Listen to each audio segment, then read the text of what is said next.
Hallelujah. Are we happy? खुश हैं? Great. Doctor साहब दुआ कर रहे थे तो कह रहे थे 30 गुना को 60 गुना कोई 100 गुना फल है। तो इसका क्या मतलब है? कैसे 30 गुना कैसे ला सकते हैं 60 गुना के? हाँ? तो थोड़ा बहुत नहीं। इसका मतलब है कि ये 33% की बात है ना। 100% को 3 हिस्सों में जब डिवाइड किया जाता है तो हमारा जो पर्सन है उसको कितने हिस्सों में खुदा ने बनाया है? 3 हिस्सों में। जब हम अपने बदन में फल लाते हैं, सिर्फ एक पार्ट ऑफ लाइफ में फल लाते हैं तो वो 30 गुना फल है। जब 2 में लाते हैं तो फिर 60 गुना है। जब हम पूरा पर्सन के साथ यानी रूह, बदन और जान तीनों में फल लाते हैं तो फिर वो 100 गुना फल है। इसलिए इसने कहा था कि 30 गुना। कुछ लोग सिर्फ बदन में फल लेकर आते हैं, कुछ लोग सिर्फ रूहानी फलों में आगे बढ़ते हैं, लेकिन बदन में कमजोर। लेकिन खुदा चाहता है कि हम रूह, बदन, जान तीनों में फल लें। ठीक है, तो फिर हम 30 गुना, 60 गुना, 100 गुना फल लेते हैं। तो खुदा आपको बरकत दे। आज थोड़ा सा आखिरी ज़माने के बारे में हम सीखना चाहेंगे, बिकॉज आज का टॉपिक है कि द टाइम टू प्रिपेयर और time to be ready has come. वक्त, तैयारी का वक्त, तैयार होने का वक्त आ गया है। और अभी हमने एक एग्जाम रेफरेंस भी सुना था लूका की इंजील में। उसमें लिखा हुआ है कि जब तक तुम्हें कुव्वत का लिबास न मिले। मुकाशफा बुक ऑफ रेवलेशन में लिखा हुआ है कि हर एक को एक पोशाक दी जाएगी पहनने के लिए। बुक ऑफ रेवलेशन के एंड पे लिखा हुआ है कि मुबारक है वो जो अपने जामे रोज होते हैं और दागदार नहीं होते। रेवलेशन 16 में लिखा हुआ है कि अपनी पोशाक की हिफाजत करना। बल्कि ये रेफरेंस पढ़े तो ये बड़ी अच्छा रेफरेंस है। रेवलेशन चैप्टर 16 में उसकी 15वीं आयत, देखो मैं चोर की तरह आता हूँ, मुबारक है वो जो जागता है और अपनी पोशाक की हिफाजत करता है ताकि नंगा ना फिरे और लोग उसकी बरहंगी ना देखें। ये बेसिकली इस रेफरेंस हिस्टोरिक रेफरेंस है। कहा जाता है कि ये बेसिकली हैकल जब बनी थी तो जो यंग प्रीस्ट होते थे उनको उनकी ड्यूटी होती थी कि वो निगहबानी करें, वो उसको हैकल की देखभाल करें। तो कई दफ़ा जो हाई प्रीस्ट होता था वो आता था और वो देखता था कि कोई जो है ना यंग प्रीस्ट है वो सो रहा है, तो वो क्या करते थे कि आग लगा देते थे उसके पोशाक में ना, क्योंकि सोया होता था तो वो एकदम उठ जाता था आग से। तो वो अपनी जान बचा नहीं पाई थी, अपना चोगा लाल छोड़ देता थी कि वो आग लगे। तो वो एक तरह से उनका लेसन था। तो फिर सब उसको देख लेते, उसके नंगेपन को देख लेते थे। So that's what Christ is saying कि मुबारक है वो जो जागता है अपनी पोशाक की हिफाजत करे ताकि नंगापन होने की वजह से लोग उसकी बरहंगी ना देखें। तो ये पोशाक मिलती कैसे है? लेकिन है कि कुव्वत का लिबास यानी पाकरू जब आता है। लेकिन जो वाइट रोब हमें दिए गए हैं और इफ्सियों के खत में लिखा हुआ है कि ये दुल्हन जो है वो अपने आप को तैयार करती है, उसमें कोई दाग धब्बा जो भी नहीं है। ठीक है, अभी रिसेंटली मेरी बहन की शादी हुई तो मैं एक चीज़ नोट कर रहा था। हम चर्च में एंटर होने के लिए रेडी थे और मैंने ऑब्वियसली उसको मैंने वॉक लेके अंदर आना था। तो बार बार वो अपने आप को चेक कर रही थी शीशे में, पूछ रही थी अपनी वो जो ब्राइड मेड से कि मैं ठीक लग रही हूँ, कोई दाग तो नहीं है, कुछ पीछे से देखो मुझे ठीक है कुछ, एंड मेरे बाल ठीक है। It was like she was so cautious about her look और अपने क्योंकि she wanted to look perfect as soon as you enter the house of God। तो मैं उसको देख के तो आई स्टार्टेड इमेजिनिंग कि देखो कि कलीसिया को भी ऐसे ही कॉशियस होना चाहिए कि हम कैसे लग रहे हैं। अगर खुदावंद आ जाए अभी तो हम कैसे लग रहे हैं। तो क्या हम ऐसे दुल्हन हैं कि जो सोई हुई है, या फिर ऐसे जिनको we are conscious about, we are well aware about our status in God and our readiness।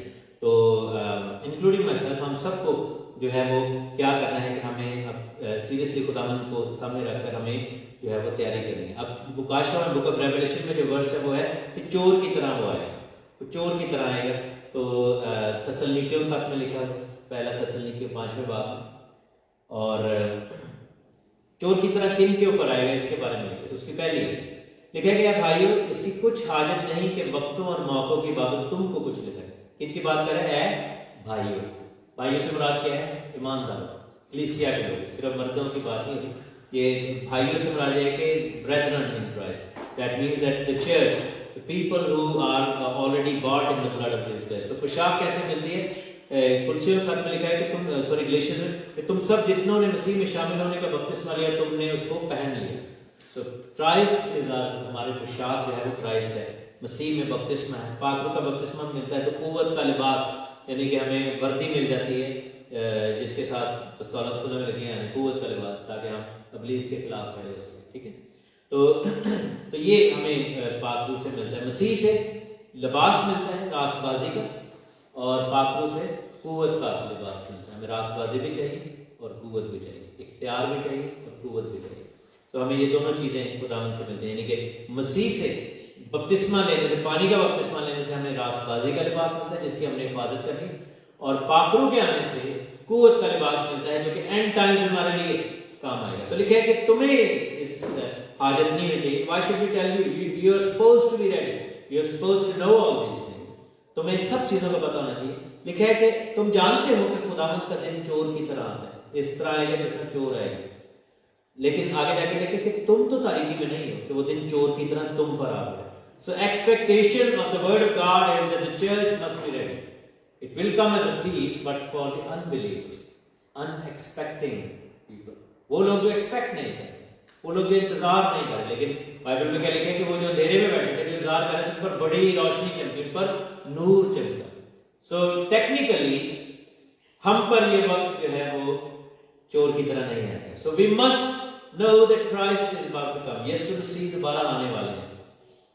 और इस टाइम को जो है वो एक्सप्लेन कैसे करता है पौलुस रसूल, कहते हैं कि ये इस तरह की हिलाकत होगी, या ये वो वक्त होगा जिस तरह हामला को दर्द लगते हैं। जो लोग गायनी में काम करते हैं, आपको पता है कि जब बर्थ पैन शुरू हो जाता है, जब दर्द शुरू होता है, तो वो स्टॉप नहीं होता। देयर इज इम्पॉसिबल है कि अगर एक औरत जो है जब वो बेबी को पैदा करने वाली है, तो उसको जब दर्द लगता है तो वो दर्द रुकता नहीं, रुकता भी नहीं। तो और भी होता है दर्द के अंदर कुछ क्या होता है, वो इंक्रीज होता है, बढ़ता है अप टू द पॉइंट कि बेबी पैदा होता है। ऐसी यानी कि जब स्टार्ट होता है, थोड़े से स्टार्ट होता है, फिर बढ़ता जाता है, एक टाइम आता है कि वो बच्चा पैदा होता है। तो यही बात यीशु मसीह ने कही थी यूहन्ना के 16वें बाब में। यीशु, मैं आपके सामने जल्दी ये वर्सेस पढ़ूंगा। यीशु ने कहा था कि थोड़ी देर बाद तुम मुझे नहीं देखोगे, फिर थोड़ी देर बाद देख लोगे। तुम रोगे, मातम करोगे, दुनिया खुश हो जाएगी, तुम गमगीन होगे, लेकिन तुम्हारा गम ही खुशी बन जाएगा। जब औरत जन्मने लगती है तो गमगीन होती है कि इसलिए कि उसकी घड़ी, दुख की घड़ी आ पहुंची, लेकिन जब बच्चा पैदा हो जाता है तो इस खुशी से कि दुनिया में एक आदमी पैदा हो गया, वो दर्द को फिर याद नहीं करती। इसी तरह अब तो तुम्हें गम है, लेकिन मैं फिर तुमसे मिलूंगा, यानी कि second coming will be like the giving of the birth. Jeremiah की किताब में लिखा हुआ है, जेरेमाया अगर हम 31 में जाएं तो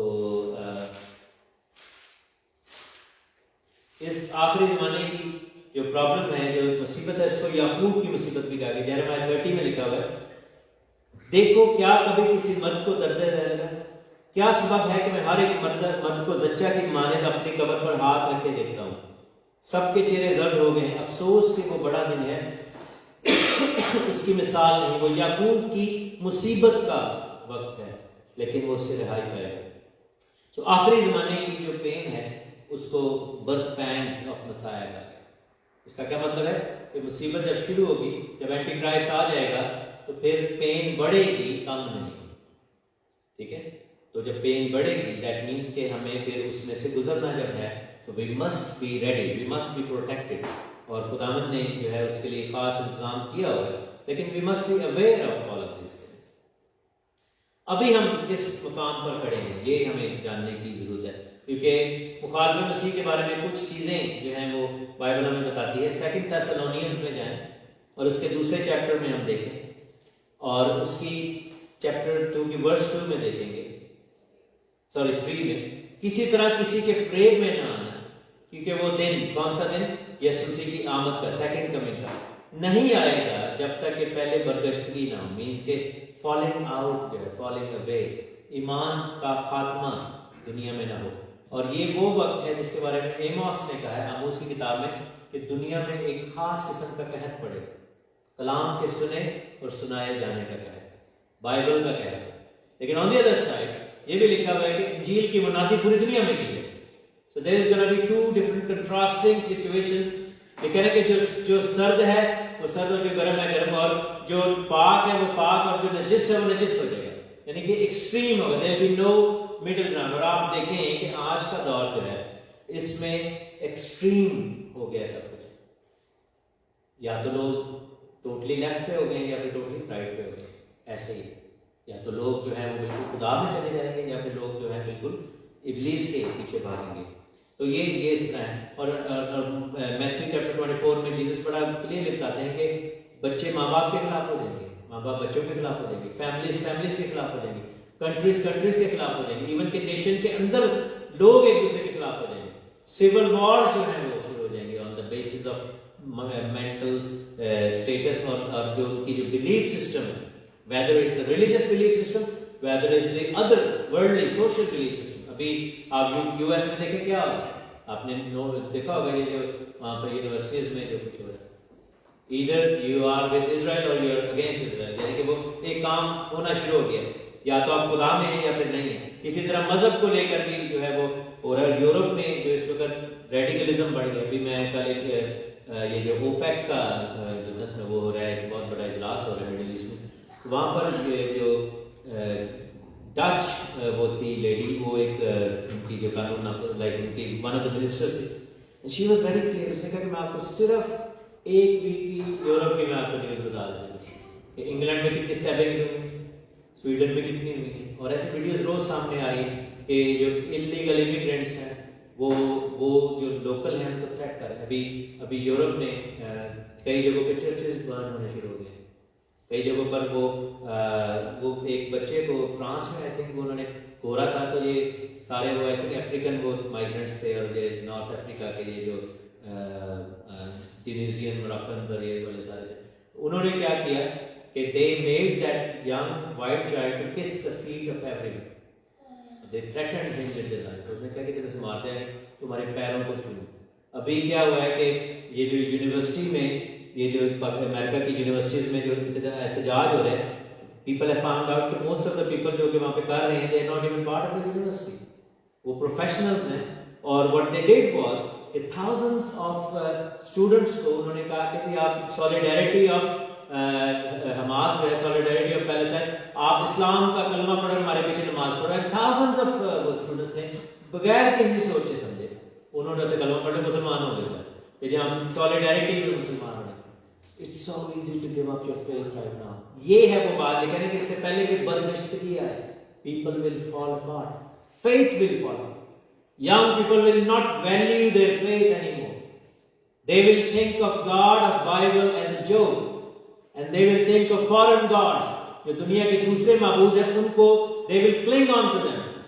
उनके नजदीक जो है वो रूहानियत, वो जो spirituality है, that is the thing they want, that is more popular, that is the go to thing, और वो in है, वो fashionable है। and God of Bible and Christian faith will become out of fashion, और इसमें क्या होगा कि बल्कि out of fashion होने के साथ साथ बैन कर दिया जाएगा। जब कोई खुदा का नाम लेगा तो उसको पकड़ कर सताया जाएगा। It's not happening for the first time, लेकिन आखिरी जमाने में ये है।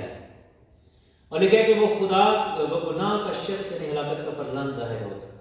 और आप ये देखें कि जो ये जैसे एमोस ने कहा है कि कलाम के सुने और सुनाए जाने का क्या है, तो आप बाइबल पकड़ के जाएं, आपको पकड़ लें। आप अगर कहेंगे मैं क्रिश्चियन हूं, you will be caught, you will be banned from proclaiming the word of God and the gospel of Jesus Christ, because the gospel of Jesus Christ is the only word, only gospel that gives eternal life। इसके बगैर जिंदगी है ही नहीं। जिन्हें मर्जी पढ़ी देखो, हमेशा की जिंदगी सिर्फ खुदा की जिंदा कलाम बाइबल मुकद्दस में। हालेलुया। ईमान रखते हैं आप? आमीन। हम इस पर ईमान रखते हैं। मुखालिफ मसीह का पैगाम क्या है? ये जॉन चैप्टर 1 जॉन में उसने बड़ा क्लियरली बताया, चैप्टर 2 वर्स 20 में लिखा है, 22 में उसने लिखा है कि कौन झूठा है सिवाय उसके जो यीशु के मसीह होने का इनकार करता है। मुखालिफ मसीह वही है जो बाप और बेटे का इनकार करता है, यानी कि जो खुदा के बाप होने का और यीशु के बेटे होने का इनकार करता है, और इस चीज का इनकार करता है कि यीशु ही मसीह खुदा है। तो कौन करता है इनकार? नहीं पता कौन से ईमान वाले हैं जो ये काम करते हैं। और आखिरी जमाने में मिडिल ईस्ट में यही होगा कि कहा जाएगा कि यीशु को खुदा का बेटा कहना बंद कर दो, यीशु को जो है वो खुदा कहना बंद कर दो, बाप खुदा जो है वो बाप नहीं है। लेकिन और यही बात जो है ये मुखालिफ मसीह की छाप के साथ जुड़ी हुई है। मार्क ऑफ द बीस्ट लिखा है कि ये वो गुनाह है जिसकी कोई माफी नहीं है। ऐसे ही है ना, जो छाप ले लेगा उसकी कोई माफी नहीं। लेकिन बाइबल में एक और गुनाह है जिसकी कोई माफी नहीं है। तो बताए कौन सा गुनाह है जिसके बारे में लिखे किसी कोई माफी नहीं? अनपार्डनेबल सिन, रूह के खिलाफ। तो वो क्या गुनाह है? रूह कुदस के खिलाफ क्या गुनाह है? रूह कुदस के काम का इनकार है। वो जो एंजल आया था गैब्रियल, उसने क्या कहा था कि कौन सी चीज सिर पर साया डालेगी जिसकी वजह से मौलूद मुकद्दस खुदा का बेटा कहलाएगा? रूह कुदस। तो हम क्यों खुदा का बेटा कहते हैं? Because of the holy spirit, because he was born of the holy spirit. Mother के पेट में तो आया मां मरियम के, लेकिन किसके वसीला से आया? होली स्पिरिट के वसीला। तो यीशु को बेटा कहना खुदा का, that is agreeing with the holy spirit. Yeshu को खुदा का बेटा ना कहना, it's actually sin against the holy spirit. किसने उसको मुर्दों में से जिंदा किया? लिखा कि वही रूह जिसने यीशु को मुर्दों में से जी उठाया तुम्हें भी मुर्दों में से जिंदा करेगा। ये कहना कि यीशु मरा ही नहीं है, सिन against the holy spirit.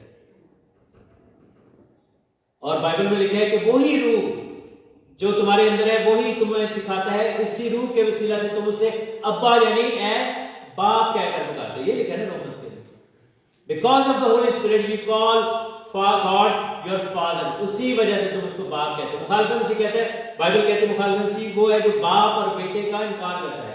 If we stop calling God our father we are sinning against the holy spirit.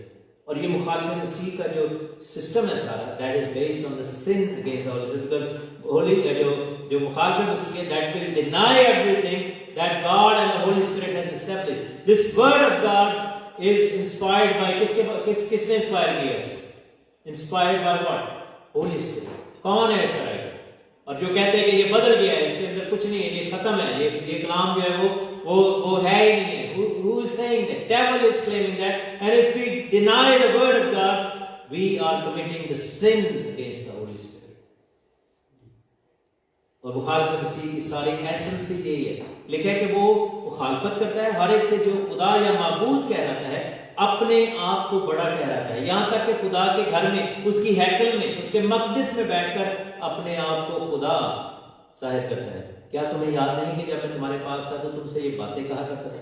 अब जो चीज उसे रोक रही है ताकि वो अपने खास वक्त पर जाहिर हो, उसको तुम जानते हो, उसके बाद वो जाहिर हो। लिखा है कि एक चीज मुखालिफत मसीह को रोक रही है। वो कौन सी चीज है? पाकलूक रोक रहा है होली स्पिरिट, लेकिन एक और चीजें रोक रही हैं। देखिए ये जो वर्ड है, एक चीज उसे रोक रही है, इसके मल्टीपल लेयर है। एक चीज तो वो है कि अभी तक वो पहली मोहर नहीं खुली, फर्स्ट सील जो कि बुक ऑफ रेवलेशन की है, because only Christ can open that. सिर्फ मसीह उन सील्स को खोलेगा। जो सील्स है ना, 7 सील्स, 7 ट्रम्पेट्स, 7 बोल्स, तो ये जो बेसिकली वो सील है वो भी नहीं खुली। उसको आने जितना मर्जी फटे कहाँ हो जाए मुखालिफत मसीह, जितना बड़ी मतलब टार्जन हो जाए, सुल्तान रहे बने, उसको इजाजत नहीं मिल सकती जब तक यीशु ना चाहे, यीशु अपना हाथ ना उठाए, यीशु जो है वो सील को तोड़े ना, तब तक वो जो है मुखालिफत मसीह नहीं आ सकता। So who is in control? Hallelujah, खुदावंद। दूसरी जो है, एक कानून जो है बाइबल में, एक कानून है जो उसे रोक रहा है। वो कानून कौन सा है? यहूदियों में या जो लेविटिकल प्रीस्टहुड है, जो कि पुराने अहद का जो कहानत है, उसमें एक रवायत है या उसमें एक हुक्म है कि काहिनों की तकदीस के लिए, काहिन जो थे उनको जब मुकद्दस किया जाता था, to make them prepare, to prepare them for the service in the temple, they were used to take bath in the water that had the ashes from the red heifer. फिर मैं बताता हूँ कि काहिन उस पानी से अपने आप को बात लेते थे जिसमें एक सुरख बछिया या सुरख गाय की राख होती थी, और वो पानी में मिलाई होती थी, और वो राख जो है वो पाकीज़गी यानी कि जो तहारत के रिचुअल है उसके लिए यूज होती थी।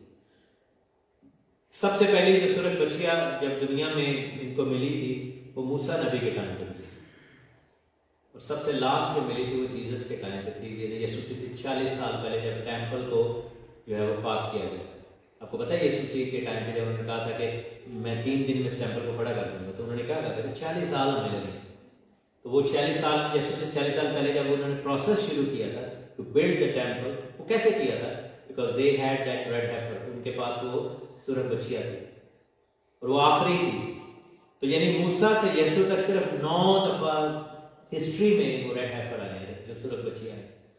2000 साल तक पूरी दुनिया में ऐसा हो ही नहीं सका। रीजन भी कि अब उस टेम्पल की ज़रूरत नहीं है, हमें नहीं है, ठीक है ना, क्योंकि हम खुदा का टेम्पल है, पाकरू हम पर बसता है। जो शकीना ग्लोरी थी उस टेम्पल में यीशु के आने से, यीशु के मरने और जीतने से पहले जो होती थी, वो अब आप लोगों पर, खुदा की जमात पर वैसे ही उतरती है। लेकिन आखिरी ज़माना में मुखालिफ मसीह क्या करेगा कि वो उस चीज़ को ट्रिगर करेगा। यहाँ पर क्या लिखा है कि टेम्पल में बैठकर वो करेगा, तो अभी तो टेम्पल है ही नहीं। टेम्पल होने के लिए वो वाली बछड़े ज़रूरी हैं, बच्चियाँ ज़रूरी हैं। आज से 2 साल पहले वो बच्चियाँ जो थी, 5 जो थे हैफर, 5 जो थे गाय, वो मिले टेक्सास में एक रैंच पर। जो है वो एक इवेंजेलिकल पास्टर था, उसके पास जो थे, और उसने रैबाइज जो थे उनको कॉल किए। There is a place called temple institute यरूशलेम में, वहाँ पर वो उनके पास सारे उन्होंने हैकल के वो बनाए हुए हैं ज़रूर, पर सारा everything is ready. There was one thing that was missing and that was that red heifer, सुरख बछिया। और जब उन्होंने जाके चेक किया, जैसे रैबाइज थे, उन्होंने जाके देखा तो उन्होंने कहे थे वाह जबरदस्त हो। 2000 साल के बाद something happened that wasn't happening for 2000 years because the time has come. और अब उनके पास 5 नहीं, अब 4 रह गए, क्योंकि एक डिस्क्वालीफाई हो गई। लेकिन क्या है कि it has to be under 3 years old, और इट हैज टू ऐसा है कि उसमें उसके ऊपर कोई जुआ ना रखा गया, उसमें एक भी बाल जो है वो वाइट कलर का या किसी और कलर की, प्योर रेड है, प्योर यानी कि डार्क मरून टाइप वो है। तो अब उनके पास है कि वो पांचों के लाइक चारों के चारों डिस्क्वालीफाई हो जाएंगे इन द फॉल, यानी कि सितंबर अक्टूबर तक वो सारे डिस्क्वालीफाई, क्योंकि 3 साल से ऊपर हो जाएंगे। और ये जो 7 अक्टूबर लास्ट ईयर जो हुआ था, क्यों हुआ था 7 अक्टूबर को, जो हमास ने अटैक किया था, उसका नाम क्या रखा था? तूफान अक्सा, ये जो ऑपरेशन किया था। और अगर आप उनके स्टेटमेंट्स पढ़ें जो उनके अटैकर्स, उन्होंने कहा था कि ये सूरत गाय लेकर आए और ये समझते हैं कि टेम्पल बना लें, हम अटैक करेंगे, and that was to prevent that thing to happen। क्योंकि क्या है कि उसका तरीका ये है कि it has to be sacrificed facing the temple। और माउंट ऑफ ऑलिव जो है, जैसे आप ये देखिए कि ये ऑल्टर अगर माउंट ऑफ ऑलिव है और यहाँ पर ये वाइट ये स्टैंड पड़ा है, ये टेम्पल माउंट है, तो यहाँ पर कुर्बानी होनी चाहिए फेसिंग द टेम्पल माउंट। तो वहाँ पर एक प्लॉट भी जो है वो ले लिया गया है, वहाँ पर एक बहुत बड़ा मजबा भी बन गया है, लेकिन पॉलिटिकल रीजंस की वजह से वो नहीं हो पा रहा, जंग लग गई। लेकिन अभी वो क्या कह रहे हैं, वो कह रहे हैं सीक्रेटली, बड़ी एंटिसिपेशन थी कि शायद ईद फसा के दिनों में ये करेंगे। अभी वो कह रहे हैं कि जो नेक्स्ट फीस्ट आ रही है वो फीस्ट ऑफ पेंटिकॉस्ट है, उसके दिनों में करेंगे। और ये भी हो सकता है कि लास्ट जो फीस्ट है, फीस्ट ऑफ ट्रम्पेट्स और ये, वो उस टाइम पे वो कर रहे हैं, लेकिन they have to do it by the fall season, otherwise सारे डिस्क्वालीफाई हो जाएंगे। एंड जो ज्यूइश एक्सपेक्टेशन है, यानी कि उनकी जो ख्वाहिश है कि हम टेम्पल बना लें, वो फिर it'll fall onto like maybe next lot of red heifers, जो कि पता नहीं कब आएंगे। So this is like Jewish people are getting desperate to get the temple। उनको 2000 साल हो गए, उनके पास टेम्पल नहीं है। मुसलमान जो है they are getting desperate because they will lose the temple, क्योंकि उनके दिन में है कि जी वहाँ पर जो है वो अगर बन गई तो साढ़े किसी का बढ़ जाएंगे। हम जो है वो एंटिसिपेट कर रहे हैं बिकॉज बाइबल सेज कि वो टेम्पल में बैठ के ये करेंगे। मसीहियों का क्या इसमें है, मसीही जब देखेंगे कि वो बन जाएगा, और ये बात जो है वो डैनियल की किताब में लिखी, बल्कि इससे पहले भी डैनियल में जाए, मत्ती की इंजील में लिखा हुआ है कि जब तुम उस उजाड़ने वाली मकरूह चीज का जिक्र देखो, उसको देखो, अबॉमिनेशन ऑफ डेसोलेशन, मुकद्दस मकाम में टेम्पल माउंट पे खड़ा हुआ देखो तो भाग जाओ, यानी कि वहां पे नहीं बढ़ना। अब उजाड़ने वाली मकरूह चीज क्या है, इसके बारे में मैंने डिटेल में वो प्रोफेसी ऑफ 70 वीक्स मैंने बताई हुई, लेकिन क्विकली एक चीज बताऊं कि what exactly is abomination of desolation, क्या है वो उजाड़ने वाली चीज। ये उस सिचुएशन का नाम है जब antichrist will sit in the temple and declare himself to be God. That moment is called उजाड़ने वाली चीज। और बाइबल में लिखा है दानियल की किताब में कि लास्ट वीक एक रह गए, यानी 7 साल का अर्सा, उसने लिखा कि 1 हफ्ते के लिए वो सबके साथ अहद बंद है और मिडल ऑफ द वीक वो कुर्बानियों को रोक देगा। सो क्या है कि अभी जो नेक्स्ट फेज आपको आएगा यह है कि very soon anti Christ will emerge, और वो जंग बंद करवाएगा, अमन पीस करवाएगा, पीस ट्रीटी करवाएगा, और उसके बाद जो है कि यहूदियों को कहेगा कि मस्जिद अक्सा के साथ। सो इमेजिन करें कि ये जो सारा ऑल्टर है ये बेसिकली टेम्पल माउंट है, मोरिया का पहाड़ है, जहाँ पर इब्राहिम ने अपने बेटे इसहाक को कुर्बान किया था। उसी जगह पर टेम्पल बनी हुई। जिस चबूतरे के ऊपर उसने अपने बेटे को बांधा था उसी के ऊपर अहद का संदूक रखा गया। So there is like a lot of significance. और आप देखेंगे तो उसका जो बिल्कुल लेफ्ट वाला एरिया है, अगर आप उसको देखें जहाँ पर वो फूल पड़े हुए, तो that is where Al Aqsa mosque is. और उसका जो मिडिल वाला एरिया जहाँ पर गोल्डन सा एक डोम है जो कि आपको तस्वीरों में नजर आता है, उसको डोम ऑफ द रॉक कहते हैं, यानी कि वो चट्टान थी जिसके बारे में जिक्र। और उसका जो इधर वाला एरिया उधर जो है मेन टेंपल का एरिया उधर था। सो इवन अगर टेंपल बनाई भी जाती है, Al Aqsa mosque will not be destroyed, और dome of the rock most probably will be converted into the temple. So क्या है कि मुखालिफ मसीह जब आएगा, एंटी क्राइस्ट आएगा, it will create a side by side जो है स्ट्रक्चर कि मुसलमान अपनी नमाज पढ़न तो यहूदी जड़े ने अपनी कुर्बानी करें, और वो ये स्ट्रक्चर देगा, वो ये पीस डील करवाएगा। और उससे पहले जो है वो जंग होगी जो कि अभी शुरू हो चुकी है। इसराइल की ये जंग है, इसमें ईरान भी इन्वॉल्व हो रहा है, बाकी countries, all of these countries will get involve. और इस जंग की जो पीस ट्रीटी है वो मुखालिफ मसीह करवाएगा, and the end time will start. As soon as you see a temple being built, as soon as you see जो वहां पर कुर्बानियां जो है वो चढ़ाई जाने लगे, that is the time you say birth pain starting. ये जो है वो दर्द ज़ै शुरू हो गया, and then will have like very little time. और ये बहुत जल्दी ये सब कुछ होने वाला है। आई नो कि टाइम अभी थोड़ा ज़्यादा हो गया, लेकिन ये है कि नेक्स्ट जो हम जो सेशंस हैं उनमें और भी सीखेंगे कि जब आ जाएगा मुखालिफ से, जब कुर्बानियाँ शुरू हो जाएगी तब क्या होगा। जस्ट इमेजिन करें कि यहूदी जो है वो उस मुखालिफ मसीह को मसाया समझ लेंगे, अपना मसाया, क्योंकि उनके नज़दीक ये है कि जो मसाया वो है जो आपका टेम्पल बनाए। यीशु को बार बार इसलिए वो पूछते थे ना कि तू कौन है, तो फिजिकल एक्सपेक्टेशन थी। लेकिन ज्यूइश पीपल विल बी उनको जो है वो रूड अवेकनिंग कब मिलेगी, उनको शॉक कब लगेगा, जब वो खुद अपने आप को खुदा डिक्लेयर करेंगे। And that is the time when आखिरी ज़माने की मुसीबत, आखिरी 3.5 साल जो है वो शुरू हो जाएंगे।